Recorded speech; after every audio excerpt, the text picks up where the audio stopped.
대장엄론경의 조용한 가르침에 따라 부처님의 음성을 가슴에 새깁니다.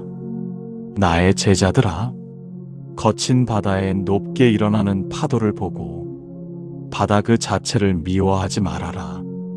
파도는 바람이 만든 일시적인 울림일 뿐 바다의 깊은 바닥은 언제나 고요하니라.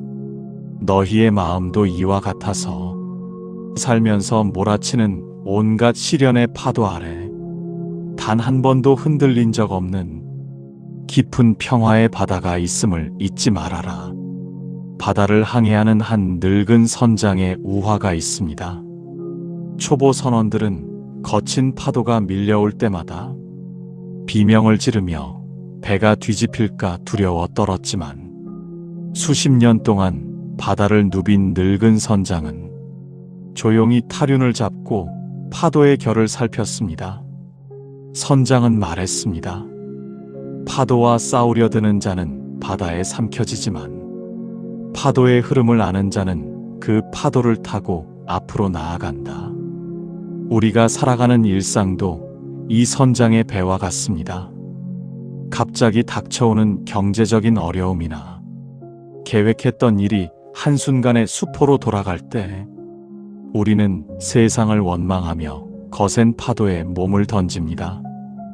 회사에서 뜻하지 않은 오해를 받아 마음이 상할 때, 열심히 노력했음에도 결과가 따라주지 않아 허탈할 때, 우리는 마치 내 인생 전체가 무너진 것처럼 느낍니다. 하지만 마음의 눈을 조금만 더 깊게 내려보십시오. 지금 여러분의 마음을 흔드는 것은 수면 위에 잠시 일어난 파도일 뿐 여러분의 존재 자체는 그 깊은 바닷속처럼 안전하고 고요합니다. 명상이란 수면의 파도를 강제로 짓누르는 것이 아닙니다. 그저 의식의 중심을 수면에서 깊은 바다 밑바닥으로 천천히 내려놓는 작업입니다. 코끝으로 스치는 숨결을 느끼며 지금 내 안에 거친 파도가 치고 있구나 하고 그저 바라보아 주십시오.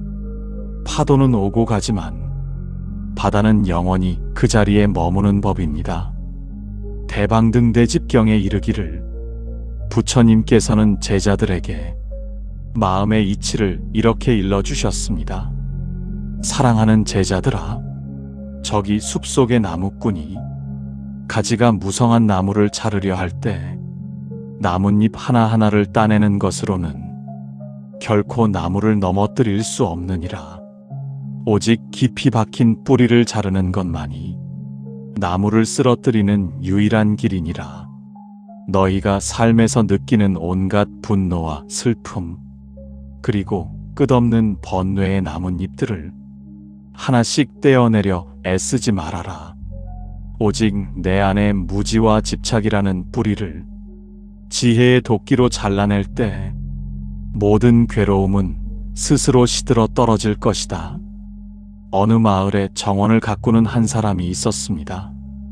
그는 마당에 잡초가 자라날 때마다 잡초의 잎사귀만 부지런히 잘라내었습니다. 그러나 며칠만 지나면 잡초는 이전보다 더 무성하게 줄기를 뻗어 올렸습니다. 지나가던 지혜로운 노인이 그 모습을 보고 말했습니다. 뿌리를 뽑지 않고 잎만 자르는 것은 잡초에게 더 깊이 뿌리를 내리라고 용기를 주는 것과 같네. 우리의 인간관계와 일상에서도 이와 똑같은 일들이 일어납니다. 나를 괴롭히는 직장 상사의 날 선말투나 내 마음을 알아주지 않는 가족에 대한 서운함. 우리는 이러한 겉모습의 문제라는 나뭇잎만을 바라보며 그 사람을 바꾸려 하고 상황을 내 뜻대로 통제하려 몸부림칩니다. 하지만 그것은 잡초의 잎사귀만 자르는 것과 같습니다. 진짜 문제는 바깥의 상황이 아니라 그 상황이 반드시 내 뜻대로 되어야만 한다는 내 마음속의 강한 집착의 뿌리입니다. 심리학에서는 이를 기대의 함정이라고 부릅니다. 타인은 내 기대대로 움직여주는 존재가 아니며 세상 또한 내가 작성한 시나리오대로 흘러가지 않습니다. 마음의 뿌리를 들여다보십시오. 내가 지금 무엇을 그토록 꼭 쥐고 놓지 못하고 있는가? 내 뜻대로 되어야 한다는 그 조급한 마음을 지혜의 눈으로 가만히 올려다볼 때 우리를 사로잡았던 헛된 분노와 괴로움은 뿌리 뽑힌 잡초처럼 힘없이 시들어버릴 것입니다. 월등산매경의 깊은 말씀 속에서 진리의 등불을 찾아봅니다. 나의 제자들아, 캄캄한 밤하늘에 떠있는 맑은 달을 보아라. 달은 구름 뒤에 숨어 있을 때에도 자신의 빛을 잃지 아니하고 구름이 흘러가면 다시금 세상을 찬란하게 비추느니라. 너희의 본래 마음 또한 저 하늘의 맑은 달과 같아서 잠시 먹구름 같은 번뇌와 시련에 가려졌을 뿐 단 한 번도 그 존귀한 빛이 어두워진 적이 없느니라. 그러니 가려진 구름을 원망하지 말고 너희 안에 눈부신 달빛을 신뢰하여라. 옛날 한 도공이 최고의 도자기를 만들기 위해 수년 동안 온 정성을 다해 흙을 반죽했습니다. 마침내 아름다운 도자기를 완성하여 가마에 넣었는데 갑작스러운 폭우로 가마가 무너지고 도자기는 산산조각이 나고 말았습니다. 제자들은 통곡하며 불운을 원망했지만 늙은 도공은 조용히 미소를 지으며 깨진 흙더미 속에서 가장 좋은 흙을 다시 모았습니다. 도공이 말했습니다. 도자기는 깨졌지만 도자기를 만들 수 있는 나의 기술과 흙은 그대로 남아있다네. 우리가 삶을 살아가며 마주하는 실패와 상실은 바로 이 깨어진 도자기와 같습니다. 애써 쌓아 올린 사업이 휘청거리거나 오랫동안 준비한 시험에서 낙방했을 때 혹은 가장 소중한 사람과 이별을 맞이했을 때 우리는 내 삶 전체가 파멸했다고 생각합니다. 하지만 기억하십시오. 빛나는 도자기는 깨질 수 있을지언정 그것을 빚어낸 여러분이라는 존귀한 영혼은 단 한 치도 손상되지 않았습니다. 실패는 나의 정체성이 아니라 내가 지나가는 하나의 경험일 뿐입니다. 명상 속에서 호흡을 가다듬으며 구름 너머에 서 있는 맑은 달을 떠올려 봅니다. 내 삶을 뒤덮은 먹구름 뒤에는 여전히 맑고 온전한 내가 존재합니다. 구름은 바람이 불면 결국 물러가게 되어 있습니다. 잠시 찾아온 어둠에 속아 스스로를 자책하지 마시고 여러분의 내면에 이미 존재하는 찬란한 달빛을 가만히 느껴보시기 바랍니다. 불설의족경의 거룩한 구절을 통해 부처님의 지혜에 한 걸음 다가섭니다. 나의 참된 제자들아, 손에 쥔 모래는 움켜쥐려 힘을 줄수록 손가락 사이로 빠르게 빠져나가느니라. 하지만 손바닥을 펴서 가만히 올려두면 모래는 단 한 알도 사라지지 않고 그 자리에 평온하게 머무느니라. 세상의 명예와 재물, 그리고 사람의 마음 또한 이와 같아서 소유하려 집착할수록 너희에게서 멀어지고 너희의 마음을 피폐하게 만들 것이니라. 마음을 넓게 열어둘 때 온 우주가 너희의 품 안에 들어올 것이다. 한 여행자가 목이 말라 우물을 찾았습니다. 우물가에는 물을 길어 나를 수 있는 바가지가 있었지만 바가지에는 작은 구멍이 뚫려 있었습니다. 여행자는 조급한 마음에 물을 가득 담아 입으로 가져가려 했지만 걸어가는 동안 물은 모두 새어나갔습니다.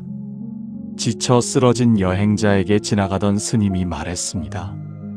구멍난 바가지로 물을 모으려 하지 말고 우물가에 가만히 엎드려 목을 축이게나. 우리가 현실을 살아가며 느끼는 불만족과 결핍은 바로 이 구멍난 바가지와 같습니다. 더 많은 돈을 벌면 행복해질 것이라 믿고, 더 높은 지위에 오르면 마음이 평안해질 것이라 착각하며 우리는 평생 동안 모래를 움켜쥐듯 살아갑니다. 하지만 욕망의 바가지에는 언제나 구멍이 나 있어 채우고 채워도 결코 만족감을 주지 못합니다. 인간관계 역시 마찬가지입니다. 내가 사랑하는 사람을 내 소유로 만들려 하고 내 뜻대로 통제하려 강요할 때 상대방은 답답함을 느끼고 내 곁을 떠나가게 됩니다. 손바닥을 펴는 법을 배우십시오. 움켜쥐었던 손가락을 천천히 풀고 내 삶에 찾아온 것들을 그대로 받아들이는 연습입니다. 지나가는 바람을 소유하려 하지 않고 그저 스쳐 지나가는 시원함을 느끼듯 세상의 모든 인연과 물질을 잠시 빌려 쓰는 마음으로 바라볼 때 우리의 영혼은 비로소 구속에서 벗어나 진정한 자유와 평화를 누리게 될 것입니다. 보적경에 내린 부처님의 자비로운 은혜가 오늘 우리의 영혼을 조용히 일깨웁니다. 자랑스러운 나의 제자들아, 아침 이슬이 풀잎 끝에 위태롭게 맺혀 있다 하여 그 이슬이 아름답지 않은 것은 아니니라. 햇살이 비추면 사라질 일시적인 삶일지라도 이슬은 온 힘을 다해 세상을 투명하게 비추느니라. 너희의 삶이 비록 찰나와 같이 짧고 온갖 풍파 속에 위태로워 보일지라도 지금 서 있는 그 자리에서 진실하고 맑은 마음으로 살아간다면 그것이 바로 가장 숭고하고 위대한 삶이니라. 시련을 두려워하지 말고 너희에게 주어진 이 순간을 온전히 찬란하게 살아가라. 어느 깊은 산 속에 작은 들꽃 한 송이가 피어 있었습니다. 들꽃은 자라면서 옆에 서 있는 큰 소나무를 바라보며 늘 자신의 보잘것없음을 자책했습니다. 나는 키도 작고 줄기도 얇아서 거친 바람이 불면 금방이라도 꺾일 것 같구나. 소나무는 그런 들꽃을 바라보며 나지막이 말했습니다. 나는 웅장하지만 새들에게 그늘을 줄 뿐이고 너는 비록 작지만 지나가는 나비에게 달콤한 꿀과 아름다운 향기를 선물하느니라. 너는 너의 모습 그대로 이미 완벽하단다. 우리 중 많은 이들이 타인과의 비교 속에서 스스로를 괴롭히며 살아갑니다. 남들의 화려한 일상과 나를 비교하고 타인의 성공에 조바심을 느끼며 스스로를 하찮은 존재로 치부해버립니다. 하지만 우주 전체의 관점에서 볼 때 이 세상에 필요 없는 생명은 단 하나도 없습니다. 풀잎 끝에 맺힌 아침 이슬 한 방울에도 온 우주의 신비와 하늘이 담겨 있듯 여러분 한 사람 한 사람의 존재 안에는 비교할 수 없는 존귀함이 숨어 있습니다. 내 삶의 계절이 남들과 다르다고 해서 조급해할 필요가 전혀 없습니다. 어떤 꽃은 봄에 피어나고 어떤 꽃은 차가운 가을바람 속에 피어납니다. 지금 닥쳐온 시련의 무게에 눌려 스스로를 가치 없다고 여기지 마십시오. 오늘 하루도 최선을 다해 살아낸 여러분의 발걸음은 그 자체로 이미 눈부시게 아름답습니다. 비바람이 지나간 뒤에 하늘이 더욱 푸르고 맑듯 오늘의 법문을 가슴에 품고 돌아가는 여러분의 앞날에 언제나 평온과 지혜의 빛이 가득하기를 두 손 모아 깊이 축원합니다. 나무 관세음 보살, 온 우주가 당신을 돕고 있습니다.